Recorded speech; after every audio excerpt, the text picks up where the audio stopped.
An occurrence at Owl Creek Bridge. When the ego tries to kill a shadow. This is Season 5, Episode 22 of the Twilight Zone, called An Occurrence at Owl Creek Bridge. It was originally a French short film based on a story by Ambrose Bierce, later aired as a Twilight Zone episode. The setting is the American Civil War in 1862. A man named Peyton Farquhar, a Southern civilian, stands on a small railroad bridge with a rope around his neck. Union soldiers are preparing to hang him for interfering with a bridge, which was considered a serious war crime. There are no long speeches. Mostly there are commands, boots, uniforms, and the sound of birds. Farquhar stands on a plank with his hands tied, a noose around his neck, soldiers on both sides, and the river far below. A handbill has already warned that anyone who touches the bridge or the tracks will be executed without a trial. So the stage is simple and brutal. A man, a rope, a bridge, a river, and the quiet belief that this is justice. As the soldiers get ready, Farquhar suddenly sees a vision of his home and family, his wife, his children, his land. This vision flashes into his mind just as the noose is being set. That tiny flash is important. In A Course in Miracles language, this is like a brief, holy instant breaking through the nightmare. It is the memory of love showing up right in the middle of fear. Then the order is given. The plank drops. The body falls. But instead of the neck snapping, the rope breaks, and Farquhar plunges into the river. Now the story shifts. He hits the water, struggles to breathe, and somehow gets free from the ropes. Soldiers above fire rifle shots into the water, trying to kill him. Cannons are loaded.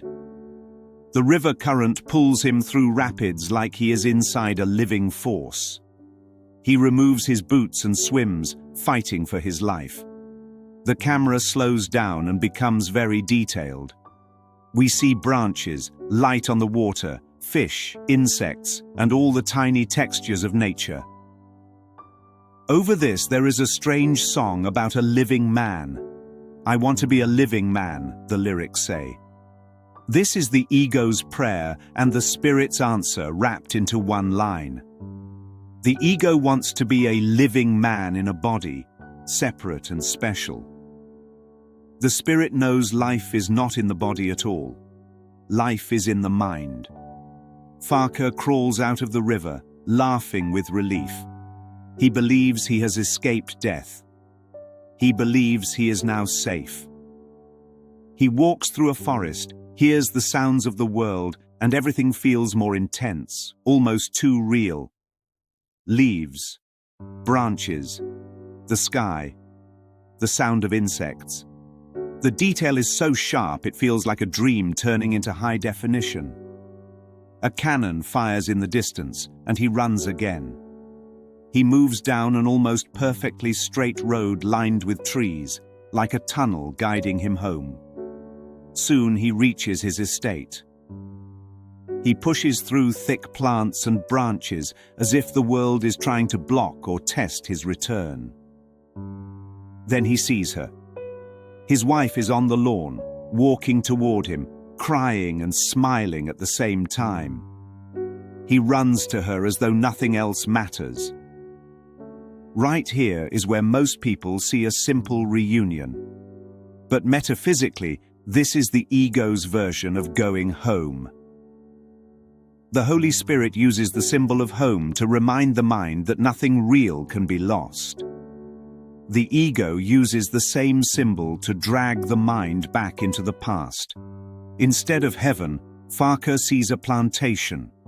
Instead of eternal love, he sees a personal love with history and roles. Instead of pure innocence, he sees his old life. He reaches for her. She reaches for him. And just as they are about to embrace, his body jerks, his face twists, and his head snaps back. The scene is ripped away. We are back on the bridge.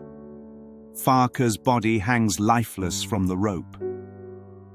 His entire escape and reunion happened in one instant between the plank dropping and the neck breaking.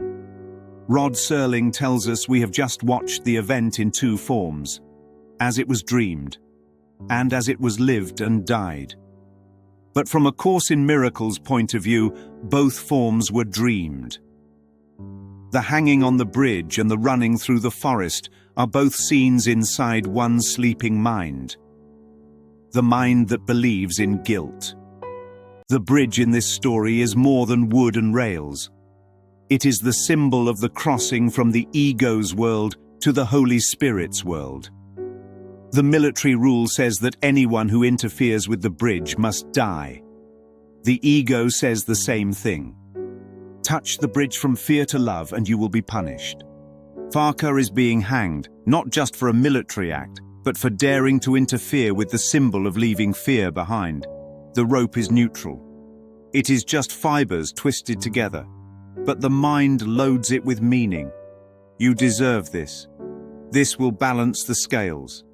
This will make the world safe.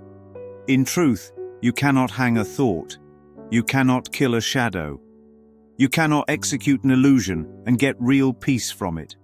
The soldiers think they are killing a threat. What they are really doing is acting out the belief that guilt should end in death. They are playing God in a way God would never act. God does not condemn. God does not punish. God does not hang his son from any bridge. So after the snap, nothing really improves. No mind is healed by this act. The war does not end. Fear does not vanish. Because killing a body cannot fix a belief. The guilt that built the gallows is still sitting in the mind that ordered the hanging. A Course in Miracles teaches that the only answer to guilt is forgiveness, not punishment. Forgiveness says, this never really happened in truth. Punishment says, this happened and you must pay. On the surface, an occurrence at Owl Creek Bridge looks like a clever twist ending. Underneath, it is a parable about a mind trying to escape guilt through fantasy instead of healing it through forgiveness. The escape through the river is beautiful but not enough. The run through the forest is dramatic but not enough. The reunion at the gate is emotional but not enough. None of it crosses the true bridge.